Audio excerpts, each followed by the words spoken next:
What's up, Trader Joe? Good to see you. What do you call him, Trader Joe? Man, I don't know why me and Milos always have this stupid name for each other. For Yeah. years we call each other that stupid name. Milos, what do you call him?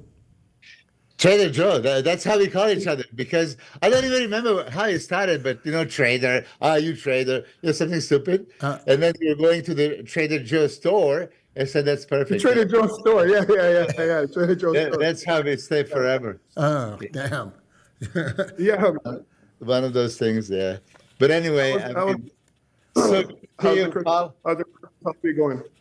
Say what, brother?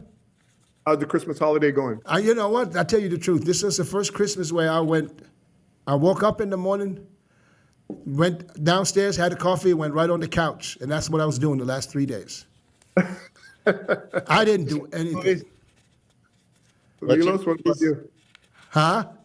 I'd say asking Milos, what about him? Yeah. I have a little bit. I have the most biggest pleasure and privilege to do the dinner with the Hunter Campbell's family. So I met the mom and dad and the brother. It was just wonderful. Oh my God! So it's still in me. What a wonderful people, right? So that's it. And then I had a chance to train Dana White again. This time, actually, he videotaped, which I'm so bummed that I didn't even fix my hair, proper dress. You know what I mean? One of those things. What hair? What do you want to fix? Hey, come on, man. What are you going to do? What you mean, like color your hair? No, it's like get a haircut, stuff like that. But I didn't expect it. As a matter of fact, I was at Nick Walker and Guy Cisterino's podcast. And then I got the phone call and I shut it off. And then as I'm shutting off, it's like, oh my God, that's Hunter. I said, okay, so I never shut off for Hunter.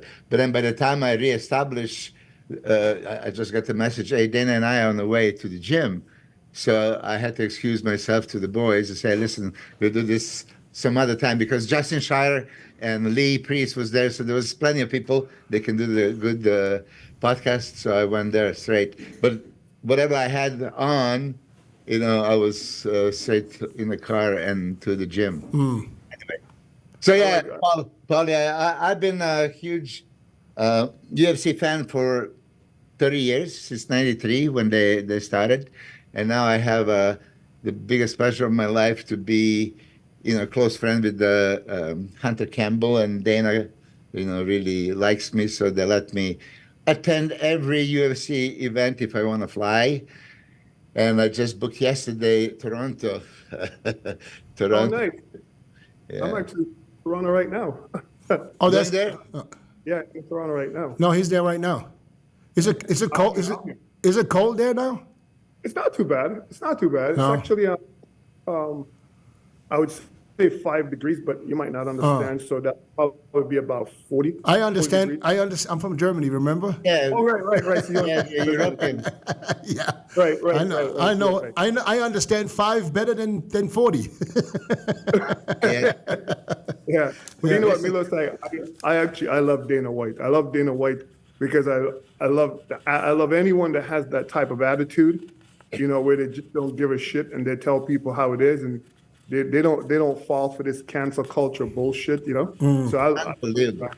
Straight shooter as they come, and funny, and nothing passes by him. He catches on anything. Yeah, it's really funny guy. Yeah, it's I can listen to him for days.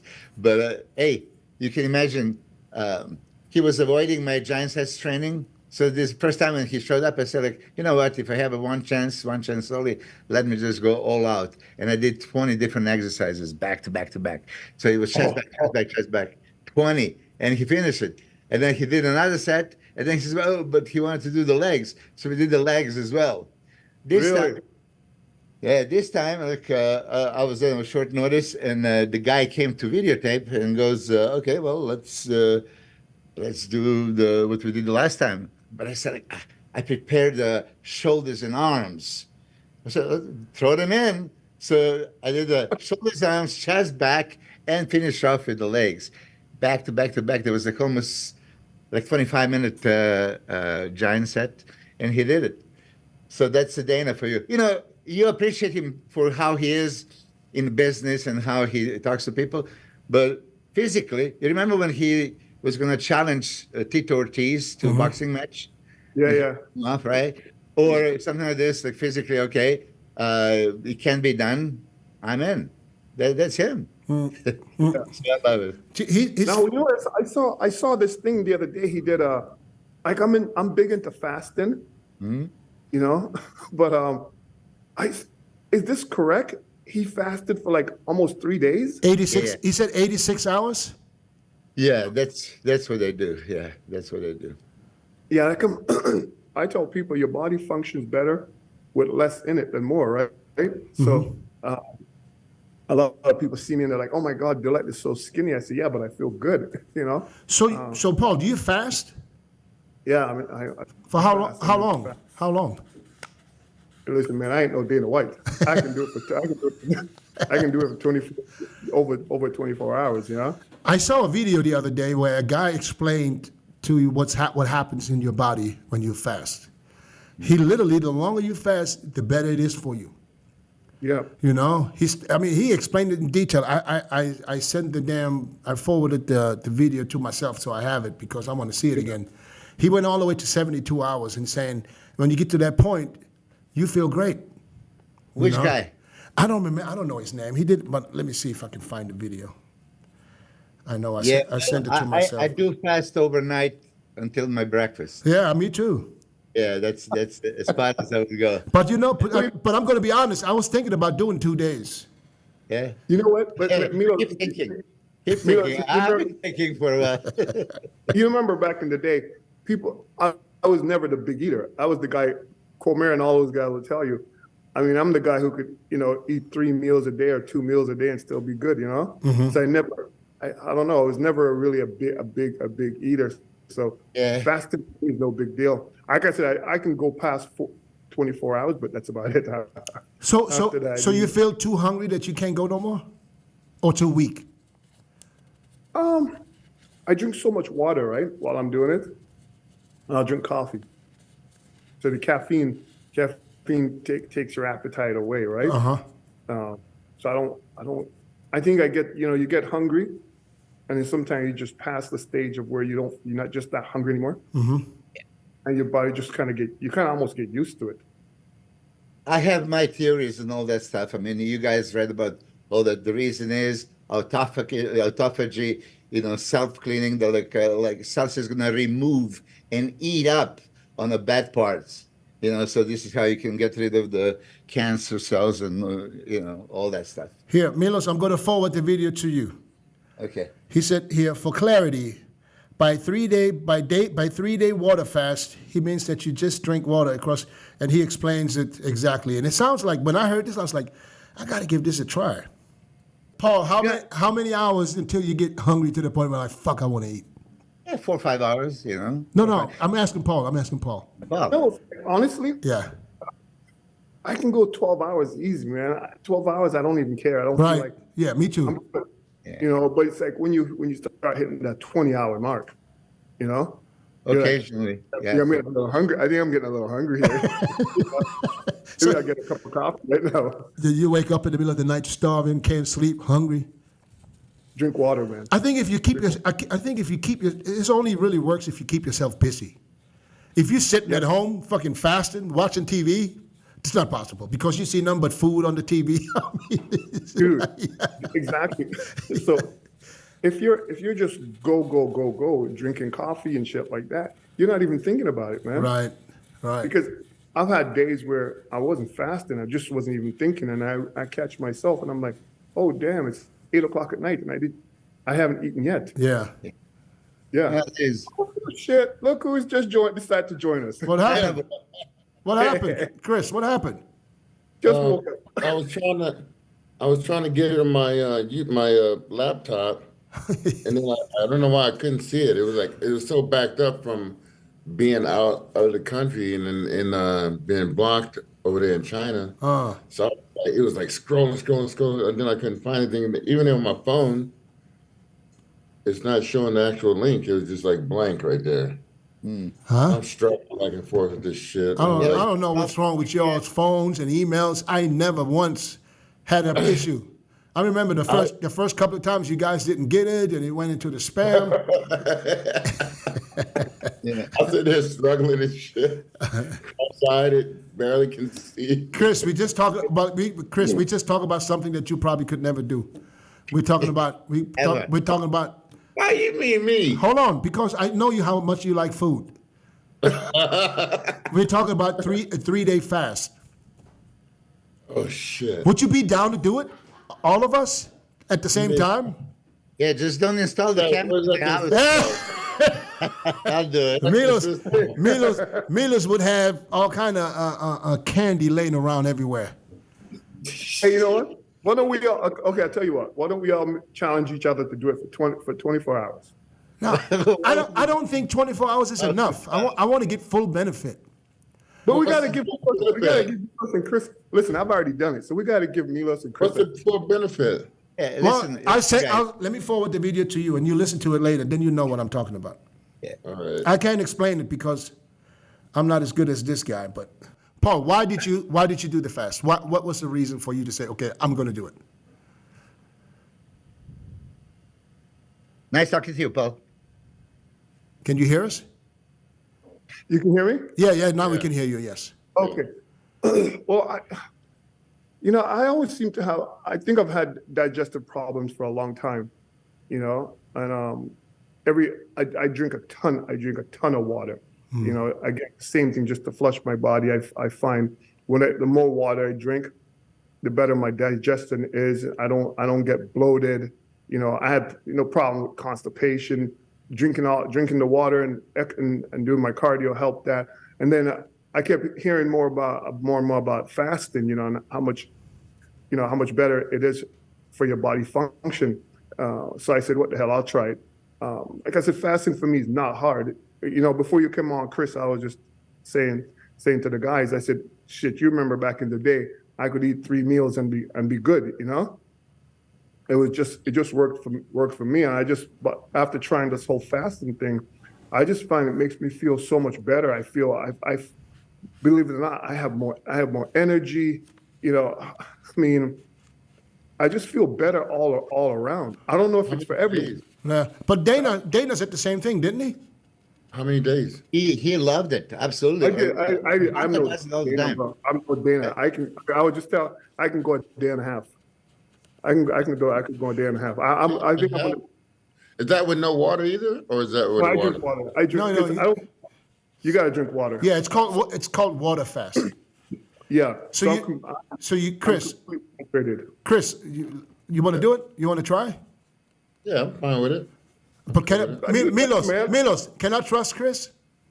Can I trust him enough for me sitting at home suffering my ass off and he's out there Listen, eating? you heard from Chad Nichols when he told you he ordered him chicken and rice and a burger was coming, and Chinese food, and they just dropped it accidentally. Yeah, listen, I mean, if you guys are up for it, I'll join you, because to be true, you have to try something before you make opinion. Right. Now, my opinion is going that way, what I was trying to explain, but I didn't try it. So, big shot. Why don't you try once and then talk about it? So eventually I want to do it, but there was a Christmas and New Year's coming, so I'm going to wait for after the New Year's. Why? I think what you're saying, Milos, is true. I can even try for 12 hours, and see what you think, where you're like, but 12 hours is normal. I mean, 12 hours. If you sleep, you eat. You don't eat before you go to bed. 12 hours is nothing. Yeah. I can do that overnight. Yeah. That's why I think 24 hours is not enough to kick in. I want to suffer just a little bit. Oh, you're gonna listen. I'll tell you right now. At the 15-hour mark, 16 hours, you're gonna feel it. Oh, you will feel it. I don't think so. I think I might feel that I could eat, but it's not like I have to go. Oh, let me go eat this now. I can't no more. because I remember when I did my colonoscopy, I wasn't able to eat. Yeah, right. I was just able to drink, and I didn't suffer. I was hungry after I woke up. I was like, What did you do to get ready for it though? Nothing. yeah, I mean, he just told me you can just drink this shit and you can't eat. You can't eat. It was, and that was at least 24 hours, if not more. No. No, 'cause I did mine.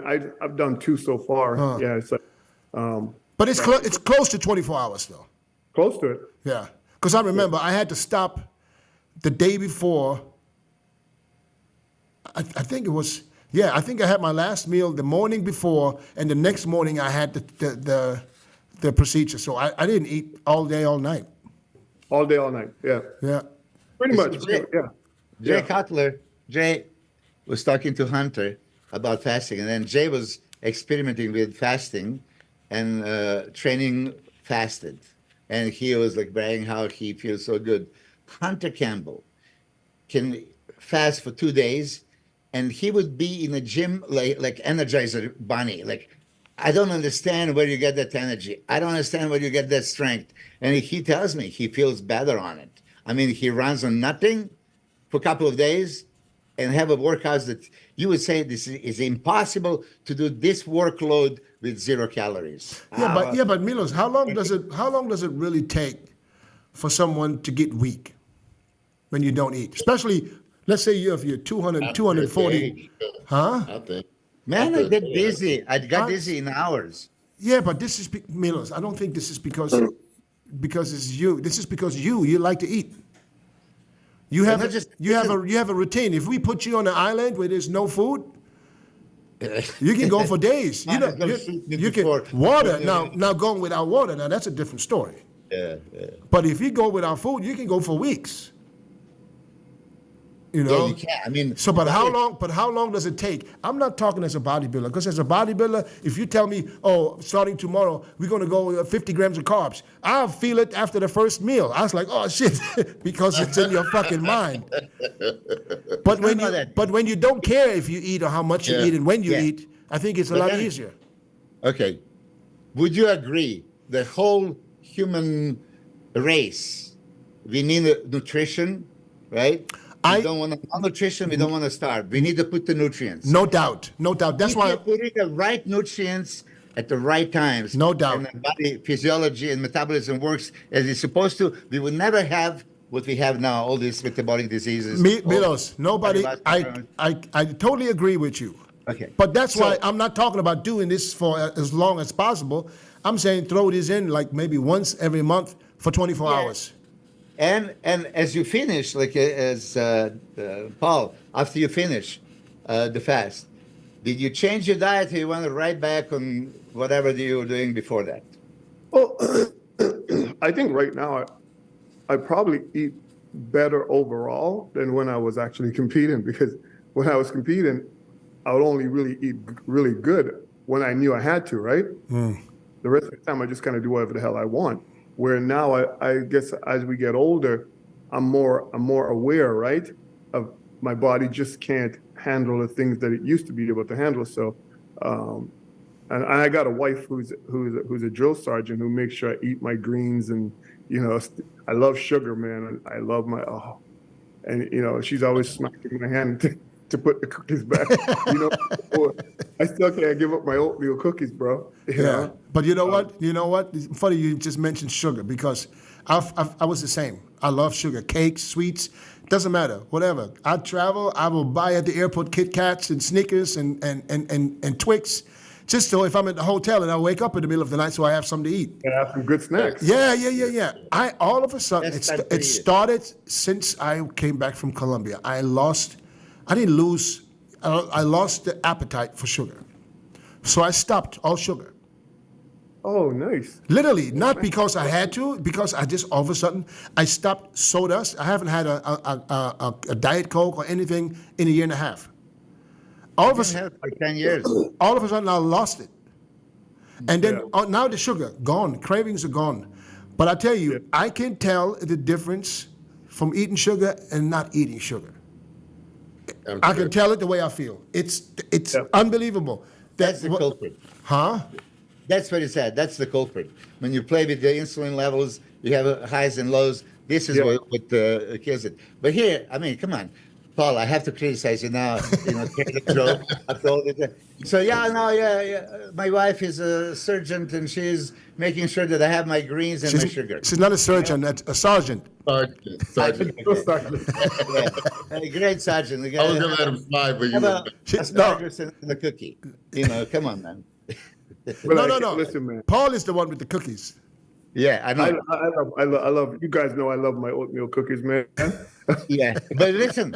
On that note, it's mind-boggling to us that you were that size back when you started.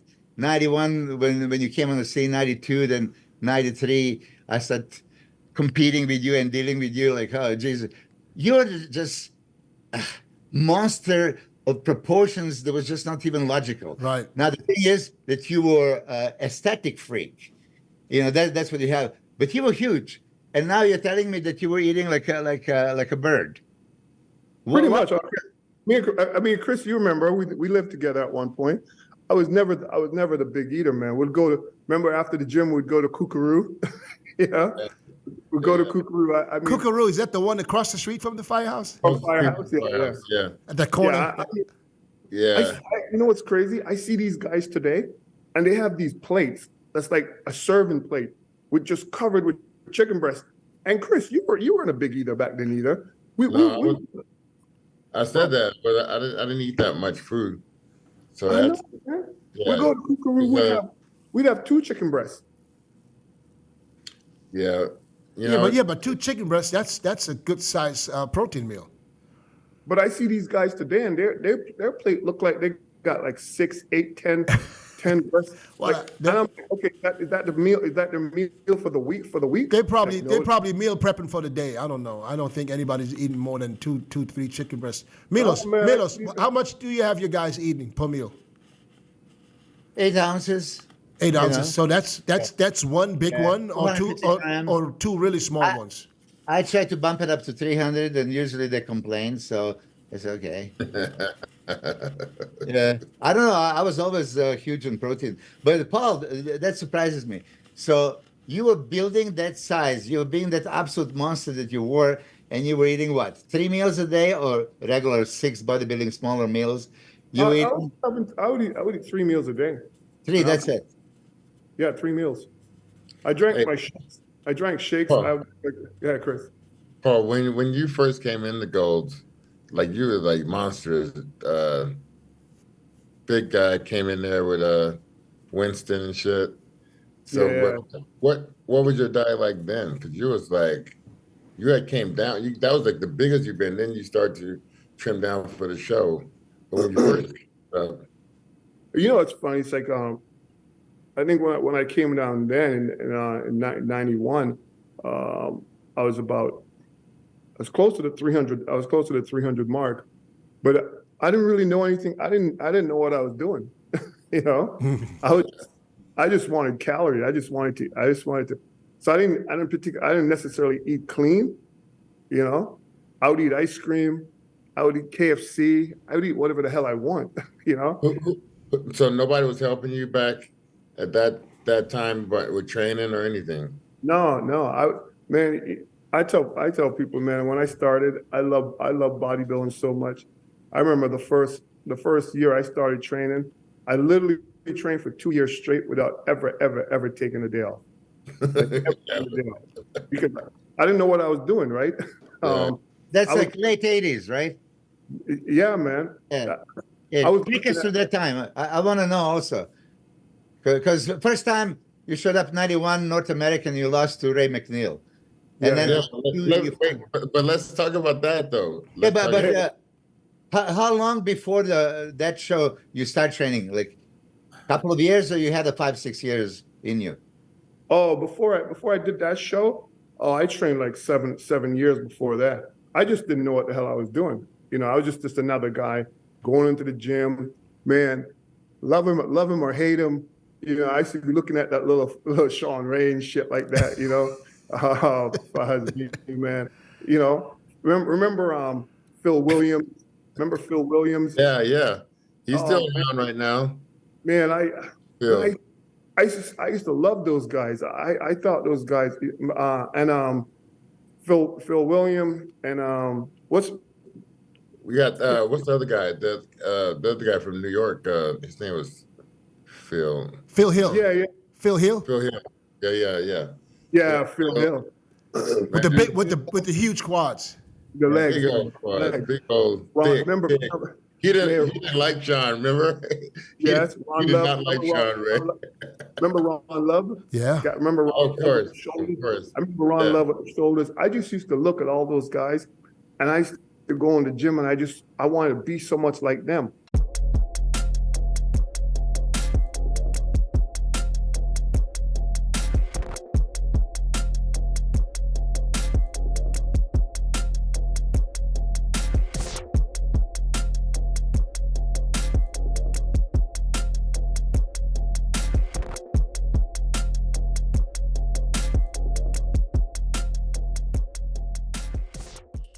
I wanted to have shoulders Oh, like yeah. I wanted to have shoulders like Gary Stratham. You know what I'm saying? And Yeah. I would just go in the gym and I don't know what I was doing. I was just training like a But madman. Paul, so when you came about, then we was like, okay, this guy ain't got no legs. There's no way he got legs. And then one day you took your damn shorts off, your pants off in the mirror over there. We was like, holy shit. Like, did you know that you had like fucking humongous ass legs and way bigger than ours? and didn't know we were sizing you up like that. You didn't know that, did you? I didn't even think about it, man. Like I remember when I first got to Gold's Gym, man, and I met. I don't know if you guys remember this guy, Selwyn Cottrell from the UK. Yeah. This boy had a back that was. Remember how big his back was, man? Oh, I yeah. met the first day I met all those guys. The first day I met Gary Stratham at the firehouse. If I died that day, I would have been good because I met Gary Stratham. That's how much. Yeah. You're one of the only Paul. You're one of the only persons that pronounces his last name right because he always stressed. I was telling him, I'm not Gary Stratham. My name is Stratham. right? He was. Yeah. But it's like, I just. He's a character, man. He's so funny. Oh, Gary's funny as shit. Gary's funny, dude. Dude, I had so much respect, so much admiration for those guys. Mike Christian. Oh, dude, remember we used to go to Mike's house, man? Yeah. Oh, yeah. It was. Hey, but check this out.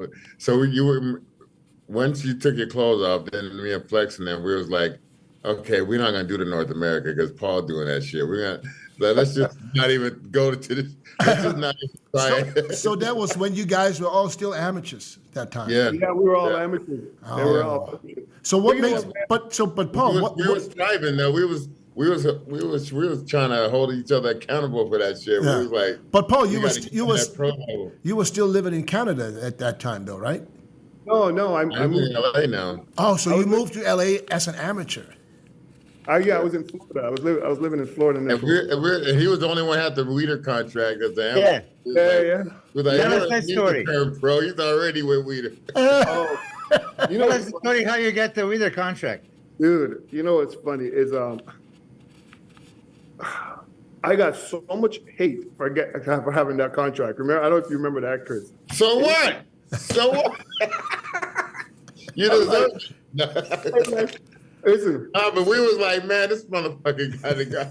Cause we was like, that was like the almighty. That was like you made it once you did that. Like you're a made guy. He did it before he did anything. Yeah. I never complained. You know what, Milos? I got the contract. So one of the reasons I was able to meet Joe was from Winston Robert, because Winston has been with Joe and Ben for so long.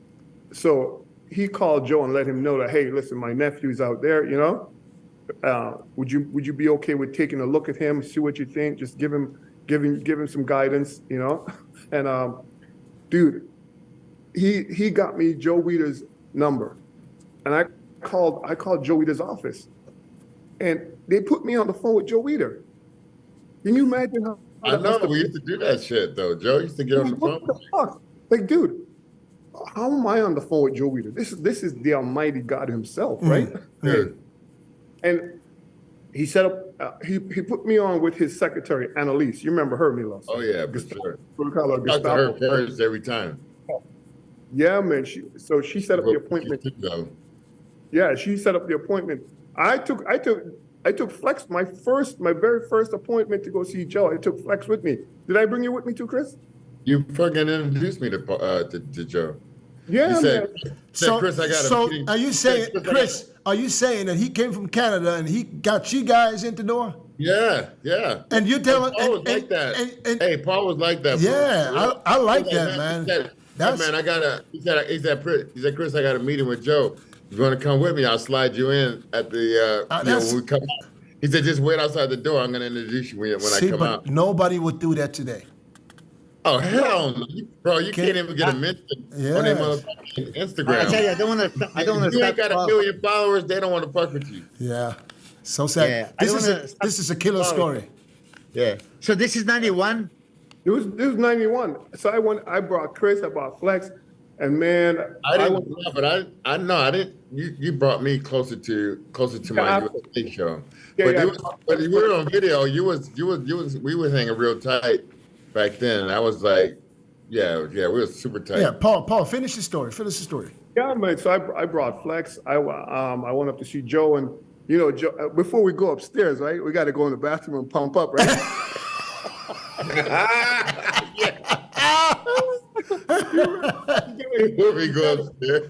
Because Joe always want to see the guys. Yeah.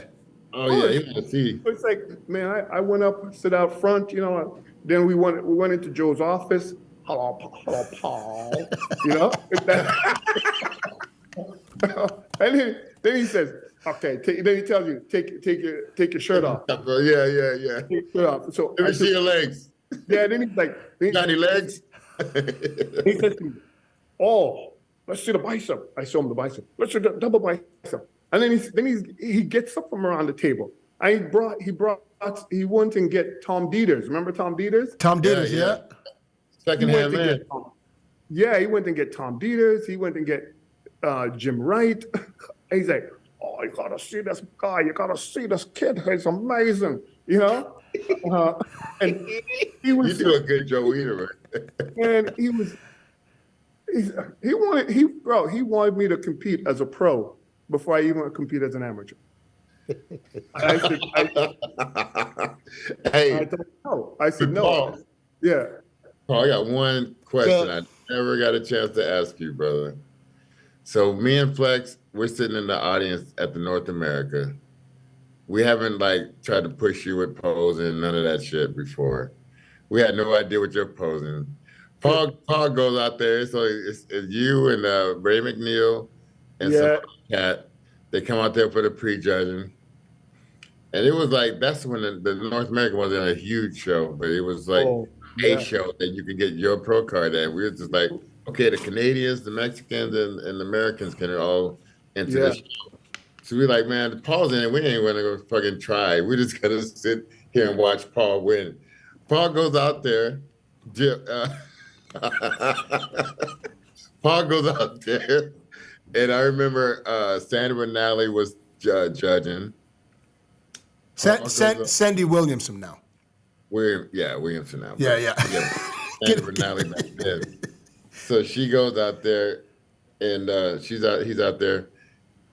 And then right in the middle of the posing round, they start doing a couple of poses, front double bicep, last spread, side chest. Bro, Paul started he was huffing and puffing, holy shit. Paul goes like this. And then he walks off the stage. We're like, wait a minute. Paul's like this. Time out on him. It was livid. She's like, Paul. She's like, get him back on the stage. Is that the year he got second? Yeah. He got back on the stage. Paul was like, fuck you.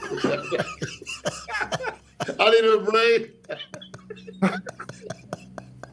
He just walked off stage, Paul? Yeah. Oh, he was pissed, Paul. Paul didn't want to go back out. And I don't know if you end up, I don't know if you flip somebody off, but you will flip a motherfucker off. Oh, but I just remember that, man, they were destroying me that year. That's the year. Oh, remember, because he did that same thing in Russia. We in Russia. Paul was like, I remember I went off on the Russians. Remember that? Were you there with me? oh, it was me, you, and Mike Matarazzo. Matarazzo. We were getting dressed. We were in the corner, and Mike said, "Bro," he said, "I'm your boy and everything, but there's a lot of them. There's a lot of them out there." And Paul was pissed. I know. I was like, fuck him. Oh, yeah. I know. Oh, no, because fucking what's his name? NASSAR was getting dressed in the same room, and Paul took his shit to death. He said, "You know your fucking ass didn't deserve it."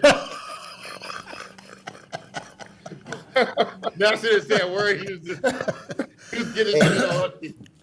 Getting ready to go.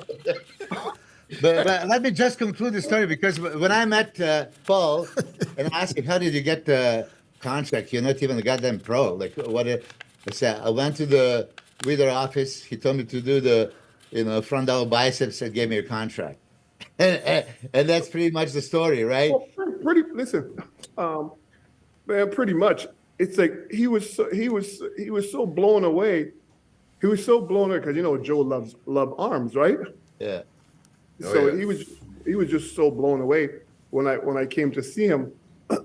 So he says to me, he said, "So I guess you need some help." And I listen, bro. I came to California. I came to California with $2,500 in my pocket.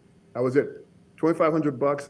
I don't know what's gonna happen, but he said, "I guess you need some help." And I'm like a kid. I'm like, "Yeah, that'd be nice." So he says, he goes, "Okay, I'll give you $2,500. And I'm thinking, I go, 2,500, but I meant it in a good way, right? And he thought I meant it like 2,500. What the fuck, right? Yeah. He says, he goes, "Okay, fine. I'll give you 3,500 a month." And you thought he's going to get 2,500 in one-time payment. And that was it. Yeah. And I'm like, shit, $3,500 a month. I'm like, oh my God. You're like, but that's pretty much how I got my contract with WEIDER'S, man. And like, I hear a lot of people say a lot of things about Joe and all of them. Yeah, some of them is true, but at the same time, Joe just loved bodybuilding, man. He loved bodybuilding so much. Bro, I don't know. Maybe because he's Canadian and I'm Canadian, but every year I got ready for the Olympia, I would just go see Joe and tell him I need extra cash. Oh, really? Yeah, man. I would go and tell Joe. He would always be like, "What do you need now? What do you want?" He always called me fat boy. He always he's like, "What do you want, fat boy?" Oh my God. So he would give you extra money every time? Every time I go in, man, I need an extra 10, 15,000. Joe, man, Joe was. That one story that you said that you brought Flex and then Chris Cormier. That's true. If Joe wants to see you, he would see you, and if not, you can call 100 times. It's gonna be every excuse in the book. Not in town, not in the country, not in this, not in that. Busy. So NASSAR somebody, right? 94. He played 7 at Olympia, and then he didn't have money, just like you. He came from Germany, and he could just spread, so far. So he was desperate to get the WEIDER'S contract, desperate. And he was calling, and he would never get it. And then I got invited, and I said, I was thinking just like you, Paul. I said, "NASSAR, okay, come with me. I mean, you can't get him. He's never there. Just come with me and wait, at the door." And that's what I did. And that's how NASSAR actually finally, WEIDER'S was pissed that I brought him, but he gave him 4,000 at a time. And that's how he, managed to stay and get the better contracts. But you could not get WEIDER'S. And then there was those stories, if you remember, Peter McGough was telling us, when he didn't want to see Sergio Oliva senior, not junior, Senior. And he would show up at the office and Joe Weider would climb and go through the windows and disappear. Oh, really? You heard that stories? I had never people heard that that. telling me all kinds of stuff. So if he would want to see you, he would see you. Later, I was trying to get a hold of him, and I could never. I mean, it takes you like 3-4 weeks to get that phone call. And at that one time, I got the phone call from Joey that I was on the Freeway 5. that's so much for my Nokia phone.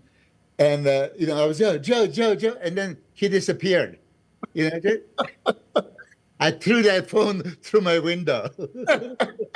And then, freeway, so you can't go back and find it. So I just had to drive straight to the office, and of course he didn't see me. It's, man, I don't know what it was. It's like anytime I reach out to Joe to meet up, he would always come. He came. I don't know if Chris, if you remember once when he came down, he actually came down to Gold's Gym. Yeah, but he saw Flex that time. I was still low on the totem. Yeah, because he wanted to come and see me in the gym, and I'm like, I'm always like trying to figure out how to He went to the posing room with Joe though. Without yeah, Flex. I wanted to get all my guys in with Joe. You know what I mean?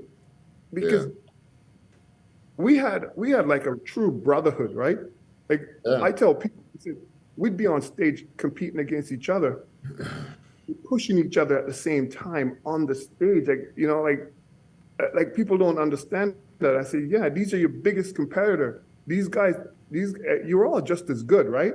It's just a matter of apples and oranges and who the judges are on that day. But you still be out there pushing each other, or you were training partners. You're training the freaking gym together, and then you go on stage and battle it out. And then after that, we'd go and eat together. So I don't know. It was just a different time. It was so much fun. It was just shit, Chris.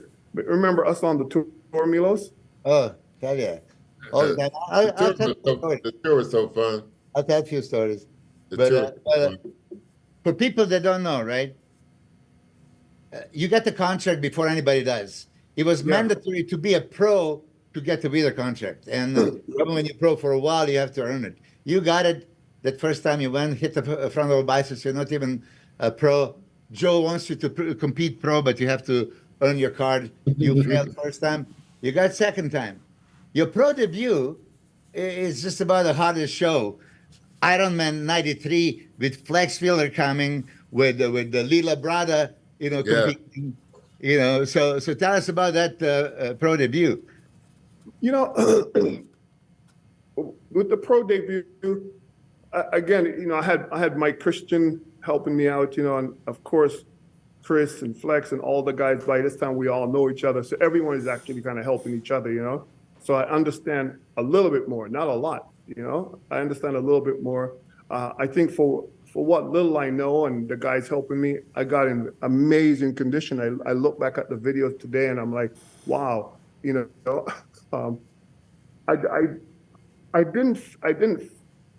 love Lila Brada's physique when I was coming in, but when he placed ahead of me, I didn't agree he deserved to place ahead of me. I don't think it was any comparison on that day.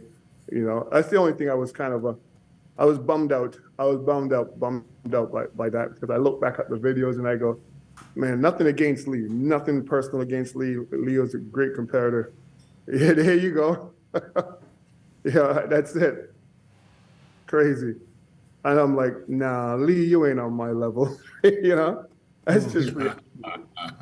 Lee was not. Lee, yeah, that's crazy. Yeah, just keep talking. I'm just entertaining the crowd.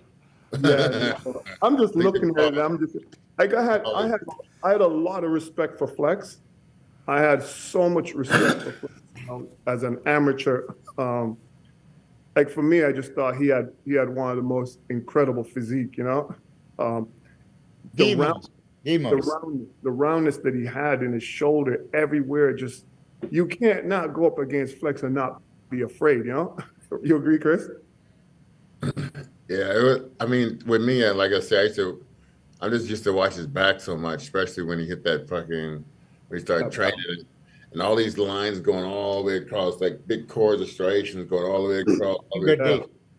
Yeah. that was hard to watch. That was like so hard You know, to it's like, watch. yeah, it's like, and I, you know, how I look at Flex was like, okay, he's gonna get me in the back, and I'm like, yeah, but I'm gonna get him in the legs, you know? Yeah, yeah. That's Yeah, yeah, for sure. that's how I looked at it, you know. I was like, okay, Oh, but listen, but that you picking apart some of the best physiques ever. But you had to. That's what I used to tell people. Like I can appreciate people's physique more now, but when I used to compete, I used to try to look at them the worst way possible, just to be like, you know, when you go against that person, you want to think negative of them, not like, oh my God, he's so fucking good. Look at this fucking this and that. You know? like, look, listen, not for nothing, man. Milos, I admired you. I admired the condition you got in. You know, like you, man, you got in. That's why I tell Milos. I felt the same way, but it was like, right? yeah, but you have to be like. I mean, I don't know why he wasn't winning shows, but shit, it's not like he didn't look good enough to do it. You know? Well, you know, here's the thing. Like this, you know, Because I have big mouth. he was remember, hey, he was the He was pretty on one. all the fucking covers like the fuck. Yeah, Like, he was- what he got? Milos got the covers. Yeah, I guess they look like Chris. I guess You they only look at wish. they go, look, he got all the covers. Fuck him, he ain't getting the win. I know. Fuck that guy. I'm glad. But man, like Milos, you know what? Milos' condition was so incredible. It's his muscles. He had nice full muscles. Didn't have the huge shoulders, but everything was proportioned. The arms.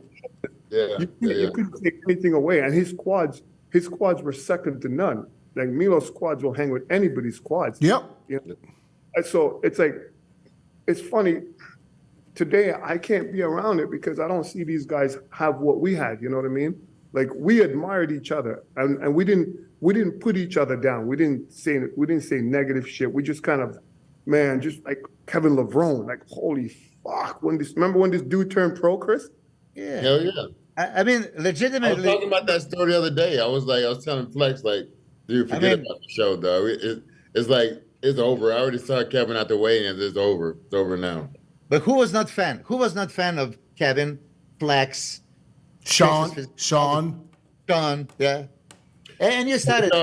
I was going to throw in. You said. Oh, we all had flat tops. Sean had the flat top. We were like, we got to get a flat top. We could probably Listen, place better. it's not about it.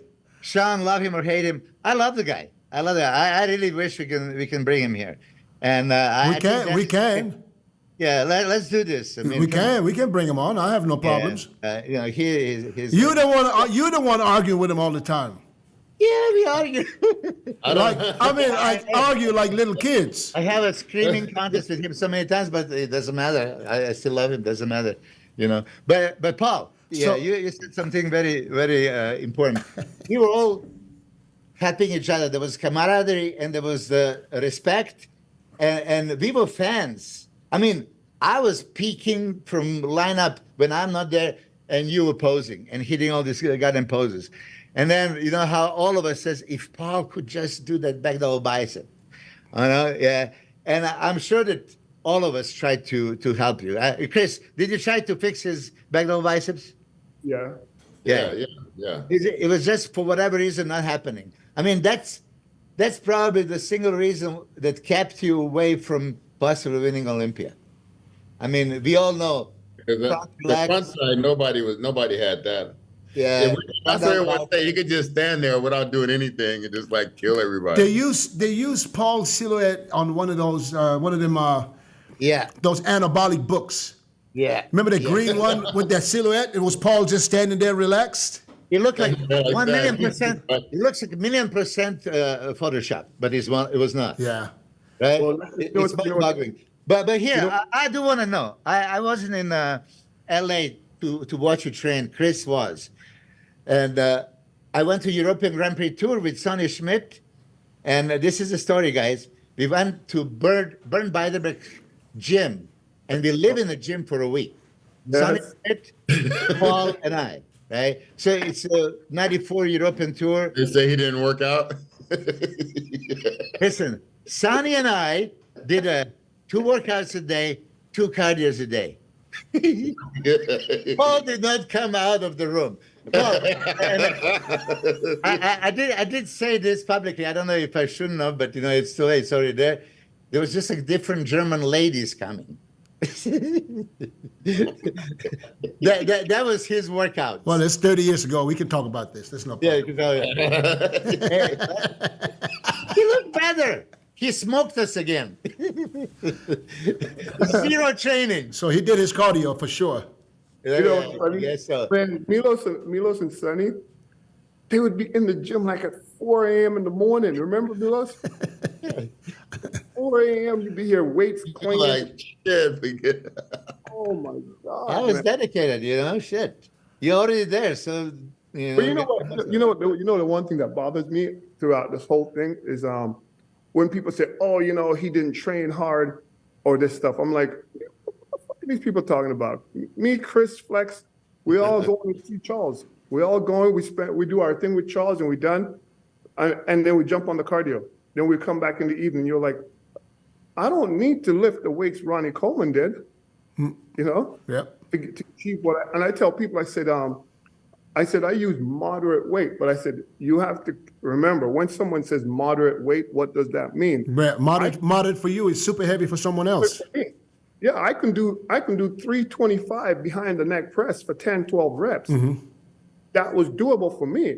Chris was crazy strong on his incline, remember? Yeah. I was crazy strong on hack squat. I can hack squat as much as any man can, So people would say, "Oh, he used lightweight," and I said, "No, man, that's all relevant." I do barbell curl with 225. I don't. Maybe that's moderate to me. Yeah. Paul, you slid me in on more workouts that I was just tagging along with you. It was your photo shoot, and you would slide my ass into the photo shoot. Yeah, man. We did that so many times. What is never my photo shoot? 225 barbell curl? Barbell curl. 225. 25. I was always thinking that you're just freak that you get the biceps just pumping them up a little bit. 225 is serious weight. Now his contest pump up regimen, that was different. Gee. That's it. But you know what? Paul, Chris was always Paul would put his hands together and just push up on the motherfucker. You remember that, huh? You remember? And next thing you know, his shit was pumped. I was like, holy shit. The backstage thing? He just leaning on the desk like this. Yeah. Backstage was like, arms are not moving, arms is moving. So what are you doing? Triceps pump. You're not bending the elbow whatsoever. Paul, I want to talk about one incident that went through the world. I mean, there was pictures in the magazines and everything at the Arnold. Was that first? Let me ask you this: the Arnold that year that you had to pull out, was that your best ever? Man, I'll tell you, I was so shredded. Holy I was fuck! standing right next to you. I remember. So would you say this was your all-time best? I guess you'd have to say it was the best condition ever. And I was so tight. I felt like it was weird, right? I felt like there was stuff crawling on my face, I knew I was in trouble. I knew I was in trouble even from the day I went. The morning when I was going to the show, because I just didn't feel right. I just feel like kind of strange, man. And just, that was something. I still remember it today like it was yesterday. I remember you had one ab would pop out and the other ab would pop out, and then you would cover that one up and it would pop out somewhere else. I was standing around. Milos, I started cramping from my feet. Started cramping from my feet up, and then it starts moving its way up. And then my stomach just kind of pops out, So my whole legs were frozen. Like my legs were frozen. Like the guys were saying, and remember the guys were like, "Paul, come. Like, I can't move. I told him I can't walk. I couldn't move. I couldn't bend my knees at all. Then it's like all my arms are froze. All my arms are locked up. So you remember that's when they came like four or five guys. Yeah, took he me was just like you, like yeah, like a cardboard cutout. They carried Paul out like a statue. Yeah, like a cardboard, straight oh, statue. like a cardboard cutout. And I remember I remember when I was backstage, and they have me on the table. I could hear Flex and Chris, everyone saying, "Paul, keep your eyes open, keep talking, keep your eyes open, keep talking." I remember I said to Flex, I said, "Flex, I can hear you, but I can't see you." You know? And he, I'm laughing. I'm sorry. I'm not laughing because Yeah. it's Dude, just, it was it's crazy. so crazy. He's like, and Flex voice sounded like, you know? Yeah, you were out of it. Yeah, dude. Next thing I know, I was gone. And Oh, so you passed out backstage. dude, I ended. I didn't know how I got to the hospital. Wait a minute, Paul. Paul, is this the one in New York or the one in No, Ohio? I'm talking about the Arnold in Ohio. Oh, Because you're mixing them up. You're mixing them up. Because the one in Ohio, one in yeah. New No, York, the one in New York, you was like all the way like you was like in bad shape. But I was right there until the paramedics got there. That's when I said, okay, they got you. I'm gonna go back onto the stage. And I went back out there to compete, but I knew that once the paramedics got there, I was like, okay, they're gonna do way more than I can do. Yeah. So did that all happen during prejudging or to the finals? prejudging. Prejudging. Because from the pictures that we see, the call out. I mean, everybody I talked to thought Paul would have won that show. He was Oh, it he was- was the head on in a symmetry round. He was winning, and that was muscularity round that he didn't finish. We're talking about Arnold. Yeah, I'm Yeah. talking. I'm just talking about. I didn't know it happened twice. I'm just talking about the Arnold. Yeah, it happened twice. Yeah, I mean, Paul didn't finish '98 Olympia. Yeah. Oh, It's like, Yeah. Yeah, that would have. why would you think that happened? Did you overdo the diuretics or what do you think? What was the issue? yeah, 100%. That was. Yeah. It was one. There was. But Paul, but remember, we had to walk a mile to get to the back of the damn Madison Square Garden. Yeah. We had to walk from the hotel all the way around the whole building, and by the time we got to that other side, everybody was sweating and Yeah. lost a lot. I lost a lot just getting to the back of the auditorium. Well, what I think it really was too for that one was that's when we all started experimenting with insulin. Yeah, that was the insulin time, dog. Because when we got back over there, you had burned out all the calories. When we started pumping up, it just went all the way to the shit. It was Yeah. like, and I was following. I was right there with you, man. I remember it was like It was such a long. sweating so much. Yeah, it was such a long freaking walk. Bro, Where it was we long. would only just get off the bus. We were like complaining and shit. We were like, wait a minute, Yeah, golf carts or some shit.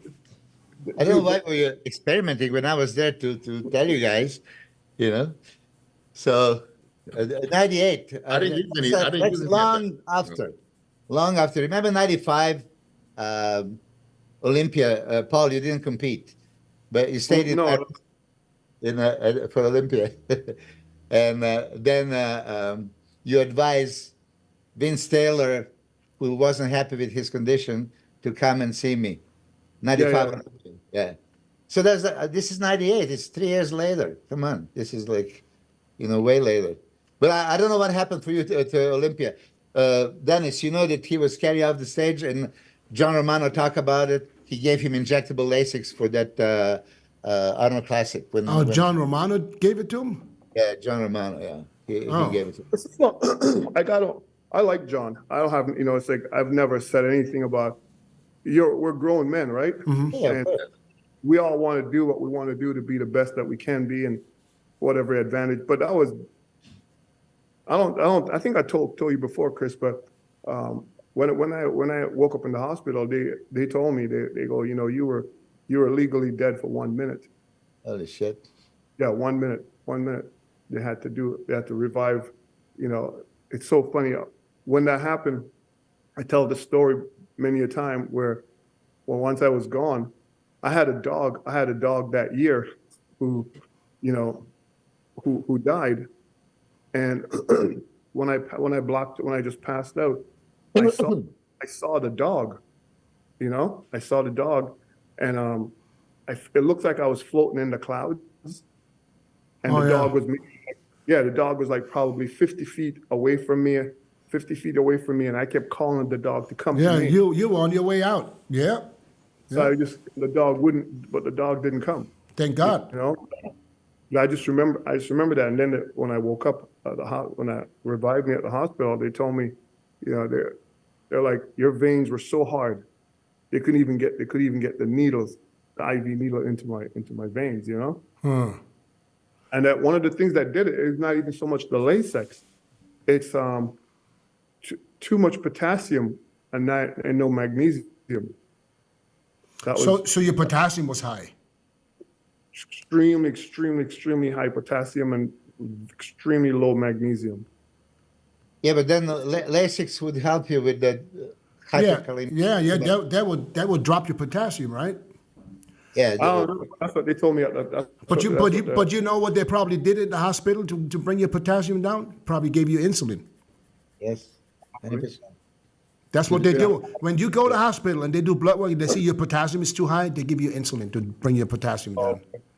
Okay, so yeah, Take it yeah, out. that was, you know, after 98, I was never the same, you know. It's just I kind of lost it.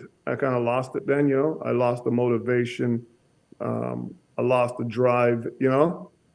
Because you're too afraid to do anything. You don't want to do anything. You don't want to touch anything. You see what I'm saying? Yeah, yeah. Yeah, but then you beat us all in '99 at the Night of the Champions. Yeah. Dennis Yeah, broke you. Yeah, me Right? too. Yeah, yeah. That was my first pro show, yeah. Yeah, I won the NOC in '99, but it still wasn't. I was nowhere near what the same person. You know what I'm saying? Yeah. I agree because I remember watching Paul leading up to '98, and then in '99 you could see he was declining. Step down. So I didn't know if that was because he didn't have it no more. At that time I didn't know, but it was obvious. You could see it wasn't the same because he stood then he won New York. He did the New York the following year again. Placed third. Yeah, and didn't win it there. You could see you could see he was on his way out. Yeah. Because I mean, you look at the photos those photos from '98. I took shit to another level. You know? Paul, you know, like you say this, and you know, everybody that goes through this, I think, like you don't recognize it. You're trying to see the best you can be. You know, again, can I do it again? Can I do it again? But if you guys understand, like we all went through the whole career of it, and then when you try to give advice to people, and you could tell like they're not there to take it, they're not going to receive the message because whatever reason whatever level or whatever their level they are in their career to where the psyche, the ego, all of that comes together with, you know, presenting this physique. But there's a strong period where you're going to be fucking lights out. And this is before that period. But when you're in that zone, when you come out of that period, no one knows when that's going to be, but there's going to come a time when you're out of that period of being your absolute best. And that's where a lot of people, they don't understand. You got to take whatever you're going to do and do it now, and don't be thinking I got forever. I have all this time to beat everyone's ass. You got all this in your mind, because everyone has that in their mind. Oh, this person's going to drop off. I'm going to have a clear sailing in my career. But there's a strong period where you're going to be lights out. And then after that, there is not going to ever come back again. Yeah. No, Right? true. I mean, From '93 to '98, Paul, you were that good that you could have beat the Olympia. Well, but so did the top six. Yeah, or, everybody. Yeah. or top 10. top 10. I say that, you know what? I say this to a lot. When we competed, the top 10 guys, you could literally reverse them.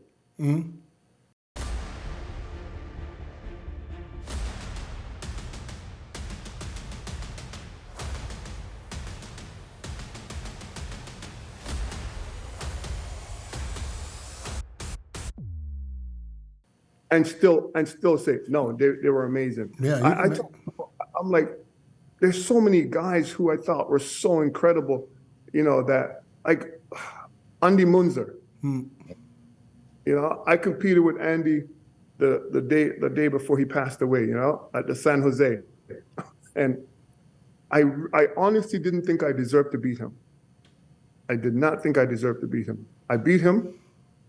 Andy didn't have the best shape, right? But ain't nobody's ever been as lean. Ain't nobody's ever been as separated, you know? And Right. I remember I saw him the Sunday and I said to him, Andy, I personally think you should have won. I said, I'll take you to lunch, but I ain't going to give you the winning check, Yeah. you know?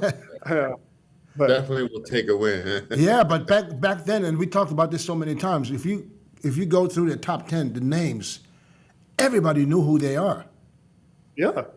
Chris, Milos, let me ask you guys a question. Who got ninth at the Olympia this year? My guy. The little guy, huh? No, my guy. Okay, who got eighth? Chris, Tony Chris. Tony, what's the name? Okay, Brother. who got seventh? And then seventh?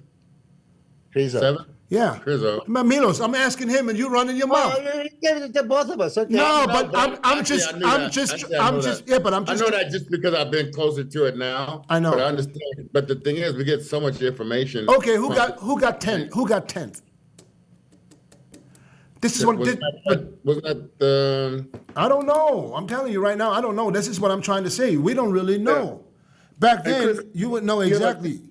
See, Chris, even I noticed, like, even for seventh place, you're like, oh, Yeah, you thinking. I know where you're going. We're back in the day. but we get so much photos and videos and whatever pumped into Hold on a our second. Except No, but back then all we had was the magazine that came out 3 months later with the We results. studied that thing over and over again. Yeah. You know? But, 97 Olympia. but here's what I'm trying to say. Back then, there was no social media. There was no everybody making a name for themselves. You had to make a name with competing, being on stage, and being recognized by the fans as one of the guys. Yeah, and then I think Milos was going to say, but I'm going to say what I think he was going to say. It's like back in '97, you know who took seventh. Back like 30 years ago, you know who took six or seven. It's Exactly. way easier to understand that than there is with what's going on today. and I 8 think. and 9 to 10. It just happens because Chris was 8, Ronnie was 9, I was 10. But you know, that's the year. Paul, you know that story. They changed your placing, right? After prejudging. Finals. Well, in Long Beach. Long Beach. Paul was What pissed. happened there? What happened Hey, there? Paul, remember you had the bottle in your hand. You're like, Oh, you're ready to kill everybody.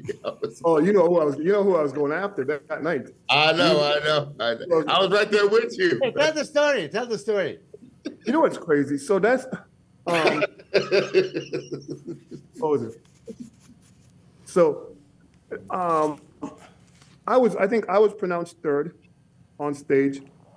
Lee Priest was fourth, and Kevin was fifth.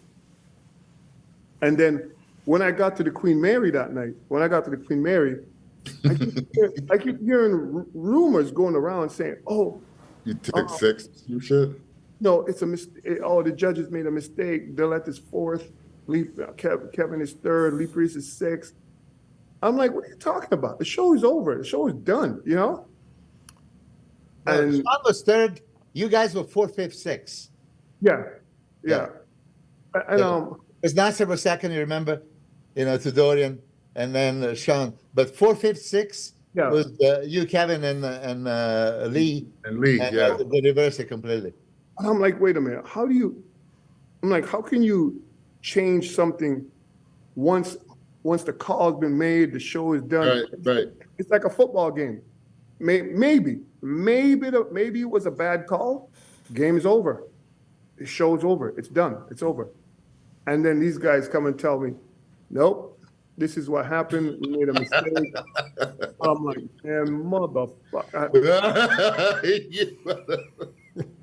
We were at the table On the Queen Mary, man. At Long and they were Beach. all sitting around the table. Paul's like at the foot of the table with this bottle in his hand, like he was ready to crack it over to someone's head. So, okay, But I'm going to ask this, okay? And Dennis, you were not really there at that time exactly, so No, I wasn't. maybe, but when did you see Ronnie Coleman changing, and when did you realize, holy shit, we're all in trouble? At I which- know exactly when it was, Chris. I don't know if you remember. We were on one of those Grand Prix tour, and it was the last show in Russia. Do you remember that, Milo? 97, okay. That's the year. It was the last show in Russia. At 97, right? Yeah. 97. And Ronnie's on the tour eating his rotten chicken. Remember? We were Ronnie on. was quiet back then, though. He was so quiet. Ronnie was so quiet. I was He telling, was saying nothing. I was doing something for Lee Priest's documentary, and I was telling him, I said, I remember, man, being in Europe, and Big Ron used to be sitting by himself, and we were the boys back then. I'd be like, man, come sit with us, just so you feel like a Even part if of we go to look for some food or some exchange money, he would just follow behind like 4 or 5 paces without Yeah. saying anything. He would follow behind us. He wasn't like, it's so funny. I tell people that story all the time. Like, man, he's transformed into this whole other guy. But I'm Is, telling you, is that where Kevin had him in the room and gave him the alcohol that night yeah. before the show? Yeah, that's the one. Yeah, that's the one. That's the one. And I yeah, it mean, was- for you to understand, okay, so Nasser was going on a tour, but he was not as good as Olympia. Kevin was looking freaky, right? And then we started, I remember, that was the only tour. They gave us numbers, and we were, Nasser was number 1, I was number 2, Lee was number 3. And those same numbers, we were in every show. You know, which before you have to pick, and that tour, this is how we were going. So Lee was, of course, 4, 5, 6 was you, Kevin, and Lee. Shawn didn't come, Dorian didn't come. So now it's like Kevin's show, and then who's going to be there? And Nasser was going to be Mr. Olympia, but he didn't really. Third show of the tour, Chris Cormier beats him, right? And Chris keeps beating him, right? And then there was Ronnie. You know, you can see just, okay, he is now competitive. Ronnie was non-competitive to Paul. Now he's becoming competitive. And then by that Russian Grand Prix last show, last show, man. smoked everybody. That was ridiculous. But you didn't see it coming before that? You didn't see him like 96? No. We didn't even see it on the tour. We didn't even see it on the tour until that Until that show, yeah. show. He transformed at that show. He transformed. He looked like, you were like, what the? I don't know what he did. And then he came in '98 and won the Night of Champions. Yeah. And just look. After 97 Russian Grand Prix, he only lost San Francisco to Kevin. He was second. The first show after the Russian Grand Prix was San Francisco 98. He was second. Then we went to Canada and another champions. He started beating everybody. But still going to 98 Olympia, how many of us consider he could win? I mean, I ask him. No one. He didn't know. Yeah, nobody would expect it. But I tell you, 96 European Grand Prix Tour, not the Grand Prix Tour, the tour posing with him in several shows like Barcelona and shit like this. And I posted on my Instagram like a couple of years ago. That body, I do remember, like, hold on a second, I'm supposed to be competitive. Like, we were close, 96, like, you know. Yeah. We were close. It's like, this guy, the left side of him smokes me. You know, like, what the fuck? I've seen it right there. And if you rewatch 96 Olympia, there was the moments when he was stood right next to Dorian. He was looking so impressive. Dorian with that, Ronnie with that small waist and everything happening, but just conditioning was not really there. 97 conditioning was not really there until that show. Once he nailed the condition, then all of a sudden you can appreciate everything. And Paul, you were that minus back double biceps pose. If you petitioned for a back double biceps pose to be taken out, you would be like 3 times Mr. Olympia by the. Okay, listen. So you said Ronnie had the small waist and all of that, right? Yeah. Why? So I always thought when his stomach started to grow, what do you think made that happen like that? And what do you And did you consider that a good thing still, or did you consider? I thought it was a chink in his armor, and Yeah. I thought that the judges should have marked him down for that, but obviously they never did. Okay, So hold on. why do you That's- think? Pay attention. Pay attention what Chris is now saying, because they'll use it against him later. Yeah. So, so his face was going up, right? And I never wait. I never liked this a bloated stomach or Yeah. so much It's girth a you wide can't waist. see the Wide waist. you Yeah. can't even see the pros and trunks on the side. I never liked that Well, real quick, Milos. to this For- day. But for me, the best Ronnie, and I wish he had stayed there. Best Ronnie, 98. 98.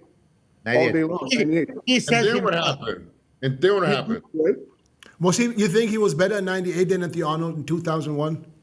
Yeah, I think so. I mean, it was more mature. He was more mature then, but he was, and I think, shit, he was just more mature. It's just more mature look. So Yeah, in 98, he just Young- had. young for and me, crisp and small. But, Yeah, but- 98. okay, so think about it. Then Louis, Hold on. We cannot all speak at the same time. Go ahead, Paul.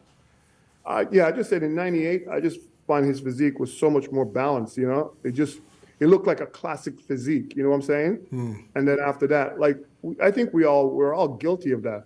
Well, You his know, 2000 went nuts. That's where I thought he was beatable. When he went too heavy, trying to be too big, that was beatable.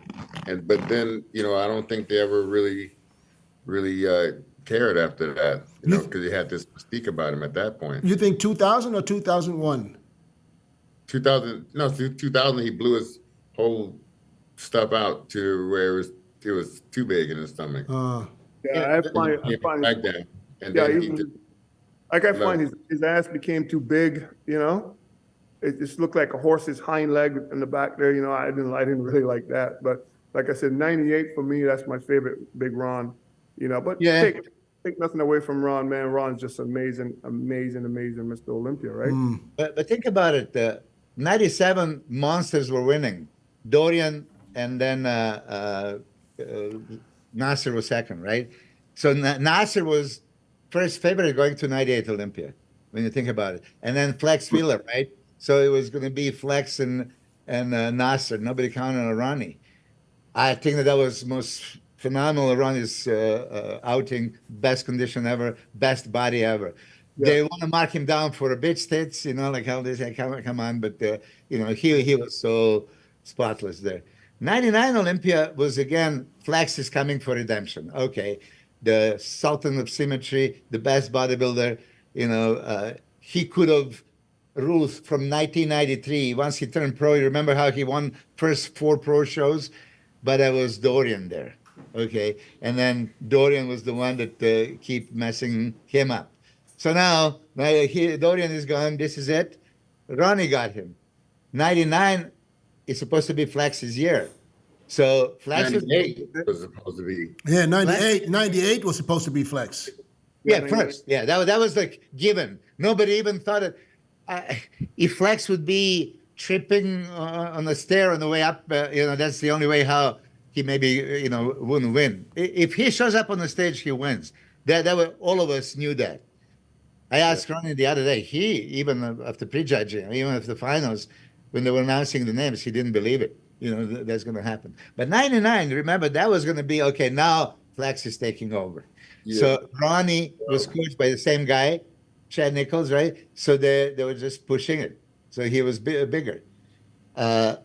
2003, that was the biggest version of Ronnie.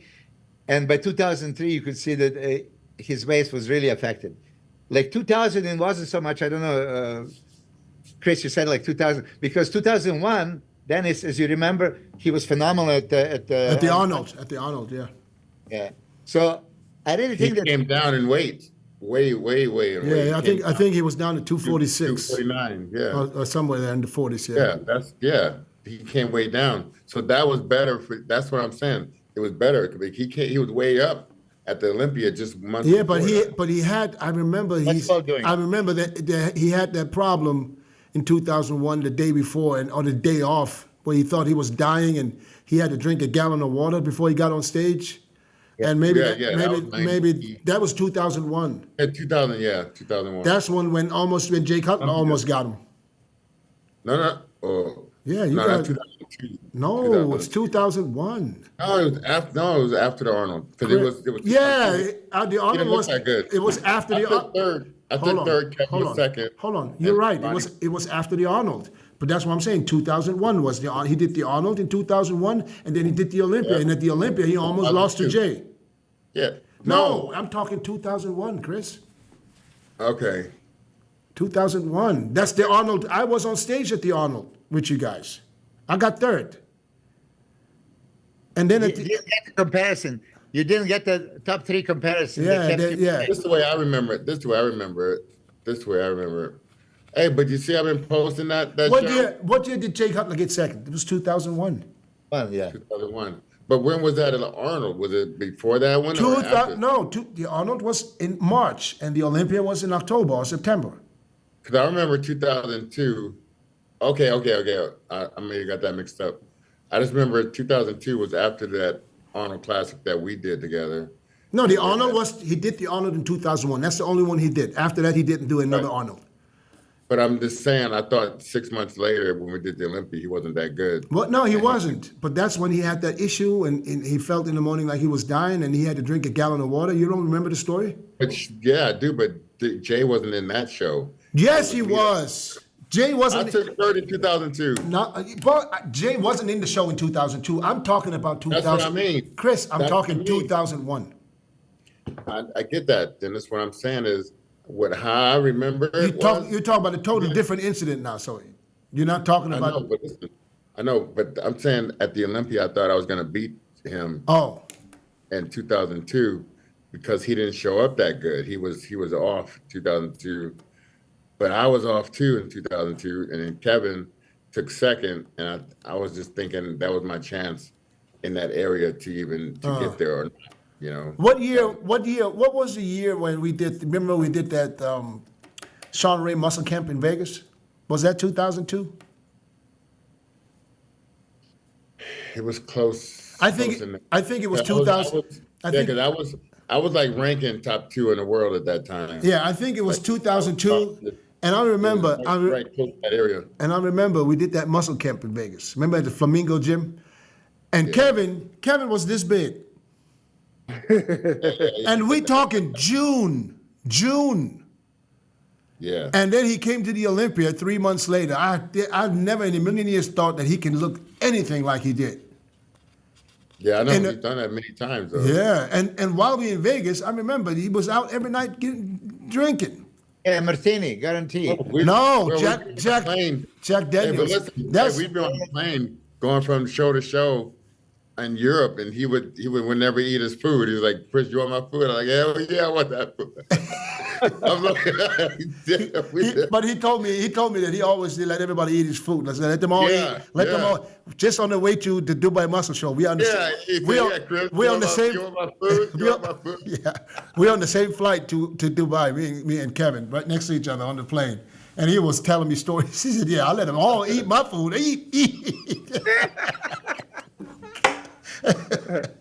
Oh man. I remember, hey, and then sometimes just like brothers, they want to get it. They'll get into it sometime. I remember Aaron Baker was he was tripping on some shit, and then Paul was in the Paul. Him and Paul were into it right in the aisle in the airplane. They always got into it right in the aisle.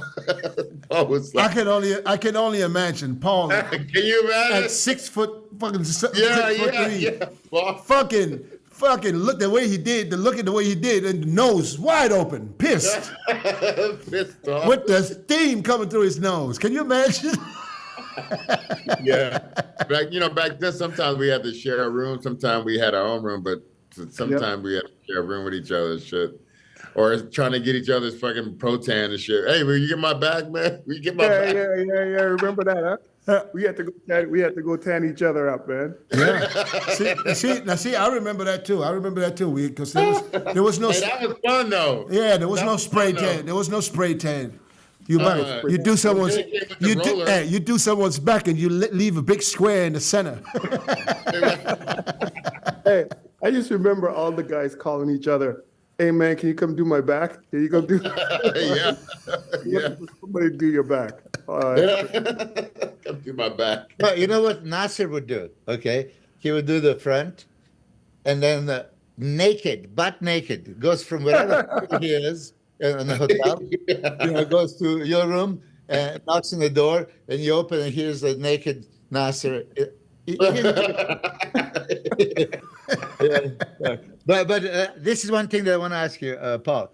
You did right away when you turned pro, 92, 93, Ironman, Arnold Classic, and you did Olympia. But then 94, 95, 96, 97, you competed in goddamn every show. I do remember, hell, no, nobody's competing. I had to compete with the guys like, I know if Paul is in the show, placing down. Okay, right. If Chris is in the show, I'm shit out of the luck. If Vince Taylor is there, and I still competed in all these shows. I mean, you did, God knows, like 10 shows per year, 94, 95, 96, 97, These people nowadays, they have triple amount of shows. Nobody's got them entering, right? And then hardly anybody shows up. We were competing constantly. Oh, dude, I Except- know. Yeah. So you did all the shows. Milos, what you're saying, I say this all the time. People say to me, "Oh, I did 2 shows this year." I said, "Man, we did six, 7 shows in 12 days." And you want me to feel sorry for you? What kind of nonsense is this? Yeah. Yeah, It's just a bunch of prima donnas, man. I don't get it. That's true, though, yeah. And somebody does 2, 3 shows a year, that's a lot of shows. Tough competition too, Paul, did you ever feel that you could have beat Dorian? You know what? Like I said, again, so much respect and admiration for Big D. I feel the best thing Dorian had was his back, right? I think we can all agree to that. Yeah. So like you said, Milos, if for me, I thought, okay, there were 7 poses, and let's pick them apart. How many did Odell's mandatory poses? How many of them are you going to beat me? How many of them am I going to beat you? That's just how I looked at it. And I never disrespected Dorian in any way, shape, or form. I just simply thought he was an amazing competitor. He got in amazing condition. There was a couple of years there that I felt, well, when he started tearing things on his body, It's like, like you said, Chris, there's a time when you could see everyone starting to go into a decay. Yeah. I felt like the last 2, 3 Mr. Olympia, Dorian started going into decay. I don't know what you guys think. Well, if you analyze, 93 was crazy condition, crazy size, everything. 94, there's argument. 94, after he tore the biceps, he was watery at the prejudging. There was argument he could have lost. There was stomach distension that year, right? So 94 was not at his best. 95, craziest condition to the point that maybe Munzer alike. Yeah, yes. 96, he was, still good. I don't think he was declining. Yeah, he was good in 96. There was argument that Sean could have get also 96. Really, when you analyze. Second, right? Yeah, but then 97, as you said, now you could see it. And how it goes normally, probably people from Federation told him, okay, it's time for you to go, right? We'll give you this one, but don't come back. This is how I see it. Because I think that most of us agree that... What do you mean? We give you this one, like you don't deserve it, but we're going to give it to you. In a way, listen, yeah, that's what I'm saying, but it's every time when somebody, is this what you're saying? It was not deserving really clear victory. Yeah. It was still okay. It was toss up, so we'll give you one. It's gotten closer. It's gotten closer. It's gotten closer every year, and that's a sign, and that's probably why he retired, because he knew he had the injuries, and he knew he's not the same Dorian no more. It's still the same, yeah. Yeah. So at the end of the day, nobody thinks he's going to go to the Olympia. He's going to win. But that's like- He's going to win dominant. I mean, you're going against the best of the best. This better be close. Yeah. You know, Right. it should be close. Come on now, this is the best of the best. You know, But I think back then, no one could deny that they were all very close. Yeah. You know, they were all very close because as much as we can give each other credit, we could easily pick each other apart, right? right. Yeah. So here's the thing. That's what I was saying. Like, people have a certain period of time you're going to be your best, but I guarantee a lot of guys don't see it, and they'll see it later on once they, I call it, lay your sword down. But I just think people think they have so much time to be the best they can be, and it's like you only get a short time for that period. Did we Very ask? short window. Yeah. Did we ask Dorian what he think his best was No, I never really. I mean, when we had him on? Didn't we ask him when we had him? super ripped. He got super ripped, but didn't have the size in '92. No, but Yeah. I'm sure we asked. 93 is probably his best. I'm sure we asked him what year he think he was his best. I think he said Okay. 93. I can't believe I didn't ask him because they asked everybody. Paul, when was your best? Man. No, we already established that the one that he couldn't finish. He's, okay, but that I doesn't. think Dorian is. I think it's the night. Is it the '96 when it came out with those crazy photos? No, that was '93. That's 93. Oh, that was- Yeah, tell the story when you saw those pictures like weeks Yeah, I before. was with you in the office, I think, Paul. Yeah, but I think Peter McGuff did that purposely though. Yeah, they did. Yeah, he did. Yo, He did. Dorian mentioned it. That was the plan. Yeah, Peter, listen. When you saw those photos, let's just be blunt, man. Every man was just fighting for second place. Yeah, In every man's heart. it Every was man, over. you were deflated. You got deflated. You go back to the gym. You know, sometimes certain things happen to you and you make you go back to the gym and train that much harder. Huh. But when you saw those photos, you're like, fuck it. Just defeated. Like, Went to the gym, didn't get no pump, nothing. Yeah, fuck it. No, you're like, I'm off my diet. This is a waste of time now. That was like, you're going just to guest pose, you know? yeah. That was a guest pose. Hey, Milos, remember this one? Was it in Germany? Paul Dillette? Thank you for coming. Nevertheless, here. Remember I was guest posing so much in Germany? I remember the promoter. I went on stage and I was on stage for like 2 minutes. Do you remember that one? 94 German Grand Prix. No, I was guest posing in Germany and you were with me too. And I was only on stage for like less than 2 minutes. I'm Yeah, like, and didn't even have a posing trunks. You're the one that brought that the hot skins short. The shorts. yeah. Yeah, and listen, he didn't even because he didn't want to turn the back to the audience. He didn't even put the oil on the back. Yeah, I was like, okay, let me put that's it. Yeah, don't worry, I'm not going to turn it around. Do you remember where it was in Germany? That's it. I don't remember. I just remember me and Milos laughing every time about this when the guy said, Paul Dillette, great as usual. Something or another. Nevertheless, here's your money because I was so sure. It was such a- Nevertheless, yeah. You thought he wasn't gonna get paid? No, because I was on stage for such a short time. Yeah. You know, That was 2 minutes. Yeah, like 2 minutes. 2 minutes guest posing and done. You know? Hey, you know, the open hands, then front double biceps, and then turning to the side, playing with a little bit with the arms, and then okay, so now we're gonna see the grand finale, and we're gonna do like now he just walk off the stage, and then he doesn't come back for encore, nothing. So that was it. I'm done. Oh, so people asked for more and he didn't come out. I think I had to go to another place. Because remember back in the day, Milos, we would guest post one show and the driver would be waiting For you to take the other one, yes. to rush you off to the next one. This is crazy. Yeah, man. But back then, That would burn body back? yeah, probably with the burn. But Yeah. Or would get you everybody two puts in the in the posing trunks. Everybody puts the tan, right? Oil. So you do usually your routine from the last show, right? You already have it choreographed. He played some, whatever music, and then there was 2 minutes, and literally I said, okay, turn around. I'm gonna put it in the back. Milos, don't bother. Don't bother. Don't bother. Look, buddy, I got so sick of putting oil on, I would just splash water on. Don't bother. I was just putting water. I just splash water, you know? Because I just got, And then, I mean, shorts. That's 1994.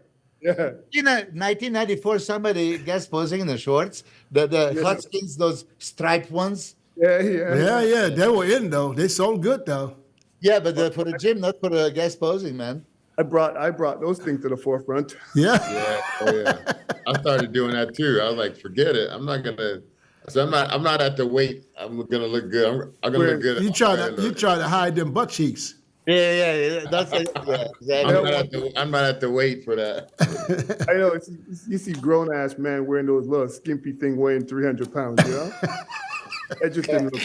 Not that it matters, but Paul, what did your arms measure? Because you know how everybody wants to know, what is it?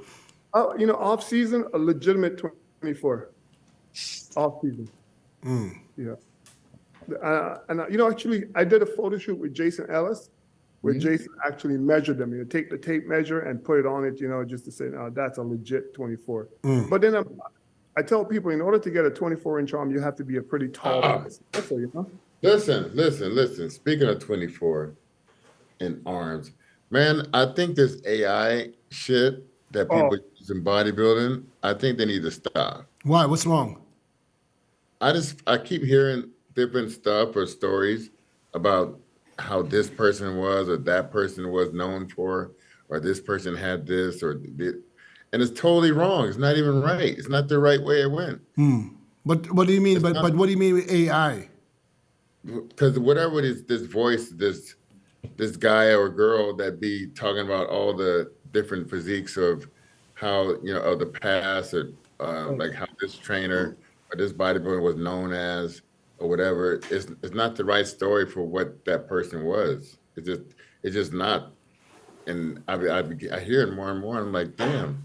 Because it said like it said one about Charles Glass. It said Charles was a good bodybuilder, but better known for his training and his diet secrets and his training angles and his something else. And it was like, he was never like a dietitian. No. Like nothing about but it's leaving that behind for people to take and run with it. Like that was the history.